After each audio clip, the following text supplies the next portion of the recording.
안녕하세요 여러분. 알아두면 쓸모있는 입시의 알스쌤입니다. 오늘은 건국대학교 학생부 종합 전형인 KU 자기 추천 전형 면접 사항에 대해서 상세히 분석해 보도록 하겠습니다. 지금 보고 계신 자료는 건국대학교 수시 모집 입시 요강입니다. 제가 항상 입시 요강을 중요히 여기는 이유는 이곳에 많은 정보가 실려 있음에도 불구하고 학생 여러분들이나 부모님들이 자세히 보지 않기 때문입니다. 함께 보시면서 살펴보도록 하겠습니다. 먼저 전형 요약부터 보시겠습니다. 먼저 전형 요약 및 주요 변경 사항입니다. 1번 전형 요약 보시겠습니다. 건국대학교 학생부 적업은 크게 KU 자기 추천 전형과 KU 학교 추천 전형이 있습니다. KU 학교 추천 전형은 보통 학교장의 추천을 받는 전형입니다. 이 전형은 면접 없이 서류 평가 70과 학생부 교과 30%로 이루어져 있습니다. KU 자기 추천 전형은 1단계에서 서류 평가를 통해서 정성 평가를 통해 3배수를 뽑고 2단계에서 1단계 성적 70%, 면접 평가 30%로 구성이 되어 있습니다. 오늘 보실 부분은 바로 이 부분입니다. 바로 면접 평가 30%입니다. 전형 일정 보도록 하겠습니다. 전형 일정입니다. 먼저 1단계 합격자 발표 보도록 하겠습니다. 학생부 종합 KU 자기추천, 사회통합, 기초생활 및 차상위, 특성화 고교 졸업자, 특수교육 대상자가 2019년 11월 15일 금요일 2시로 예정되어 있습니다. 1단계 합격자 발표에서 합격이 나게 되면 2단계 전용료 납부를 해주셔야 됩니다. 더러 이 전용료 납부에 대해서 모르시는 부모님들이 계시는데 반드시 전용료 납부를 해주셔야 됩니다. 1단계 합격자 발표 이후 11월 18일 월요일 5시까지입니다. 납입을 하시고 면접에 응하셔야 합니다. 다음 면접평가입니다. 학생부 종합 KU 자기 추천 면접평가는 자연계의 경우는 23일과 30일 나눠져 있습니다. KU 융합과학기술원에 있는 학과들은 23일, 제외된 학과들은 11월 30일로 되어 있고요. 인문계는 12월 1일입니다. 세부 전형별 안내 보도록 하겠습니다. 학생부 종합 KU 자기 추천 전형 모집 단위 및 모집 인원에서 총 798명을 모집한다고 되어 있습니다. 대표적인 학과로서 영문학과는 27명, 화제성 있는 문화 콘텐츠 학과는 12명을 뽑고 있고요. 기계항공공학부는 18명, 정치외교학과는 9명 뽑고 있습니다. 축산식품생명공학과는 20명, 식품유통공학과는 16명을 뽑고 있습니다. 전형 방법 보시겠습니다. 1단계 서류 100에서 1000점으로 되어 있고요. 2단계에선 700점, 면접평가가 300 되어 있습니다. 평가 요소 및 평가 항목 보시도록 하겠습니다. 서류 평가에서는 학업 역량, 전공 적합성, 인성, 발전 가능성 중에 전공 적합성이 30%, 발전 가능성이 30%가 되어 있습니다. 이 부분은 다른 대학들과 유사합니다. 발전 가능성 잠깐 보시면 자기주도성, 경험의 다양성, 리더십, 창의적 문제 해결 능력이 있습니다. 자, 이 중에 창의적 문제 해결력에 집중해 주시는 게 좋습니다. 그 이유는 면접 평가할 때 다시 말씀드리도록 하겠습니다. 자, 바로 밑에 면접 평가 항목 보도록 하겠습니다. 자, 면접 평가는 제출 서류를 기반으로 개별 면접 10분이라고 되어 있습니다. 평가 요소는 전공 적합성, 인성, 발전 가능성이 있습니다. 바로 제가 말씀드렸던 발전 가능성의 창의적 문제 해결 능력이 바로 여기 있습니다. 반영 비율을 잠깐 보시죠. 서류 평가에서는 전공 적합성과 발전 가능성이 30%였습니다. 그런데 평가 요소에서는 전공 적합성이 30, 인성이 20, 발전 가능성이 50%입니다. 즉 면접 평가에서 가장 중요한 포인트는 바로 발전 가능성이죠. 그럼 이 발전 가능성에서 평가 항목이 창의적 문제 해결력이라고 되어 있다면 이 발전 가능성을 문제 해결 능력으로 보고 있다는 거죠.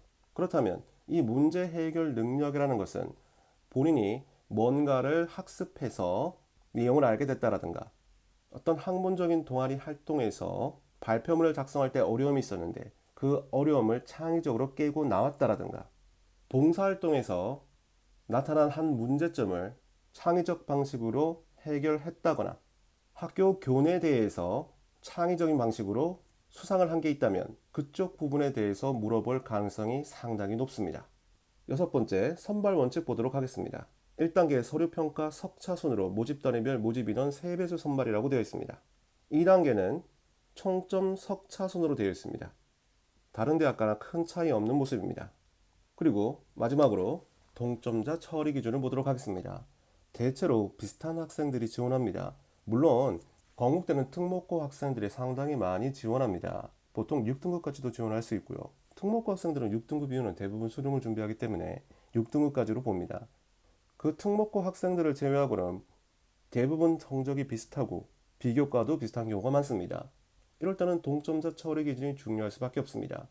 자, 먼저 1단계 동점자 처리 기준은 1순위가 발전 가능성입니다. 2순위가 전공 적합성, 3순위가 인성, 4순위가 학업 역량으로 되어 있습니다.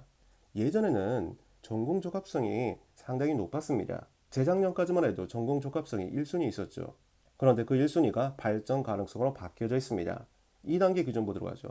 면접평가에서도 역시 발전 가능성이 1순위에 올라와 있습니다. 2순위가 전공 적합성이고요. 3순위가 인성, 4순위가 발전 가능성으로 나옵니다. 그런데 그 4순위는 면접평가가 아니라 서류평가입니다. 즉 면접평가에서 발전 가능성, 전공 적합성, 인성이 다 같았다면 결국은 다시 서류로 들어가서 발전 가능성에서 가장 높은 점수를 받는 학생을 뽑겠다라는 겁니다. 자, 그럼 제가 아까 전에 말씀드렸죠. 창의적 문제 해결력. 면접에서 이쪽 부분에 대한 질문이 분명히 많이 나올 거고요. 여러분도 그에 대한 대비가 가능해야 합니다. 먼저 자소서와 학교 생활 기록부를 꺼내셔서 창의적 문제 해결력을 볼 수 있는 부분부터 형광펜으로 여러분 처리를 해두시고 그에 대한 내용과 창의적 부분은 어떤 부분인지 그리고 어떻게 해결했는지를 정리해 두시는 게 먼저입니다. 다음으로 입시 요강에 나타나 있는 학생부 종합전형 전체 안내에 대해서 잠깐 살펴보도록 하겠습니다. 학생부 종합전형 제출 서류 및 평가 방법 유의하여로 되어 있습니다. 대체로 다 똑같습니다.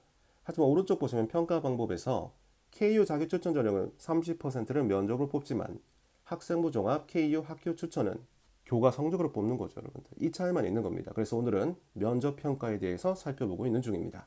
다음 학생부 종합 전형 서류 평가입니다. 학업 역량, 전공 적합성, 인성, 발전 가능성 있습니다. 주요 전형 자료에서 여러분이 유심히 보셔야 하는 게 있습니다. 학업 역량, 주요 전형 자료에서 수상 경력, 전공 적합성 전형 자료에서도 수상 경력, 인성에서도 수상 경력, 발전 가능성에서도 수상 경력입니다. 보신 바와 같이 발전 가능성에 가장 큰 비중을 두고 있기 때문에 바로 그 수상 경력이 좋은 전형 자료가 될 수 있습니다. 학교 측 입장에서 봤을 때 이 학생이 어떤 문제를 뚫고 수상을 했다면 그곳에서 발전 가능성을 볼 수 있기 때문일 겁니다.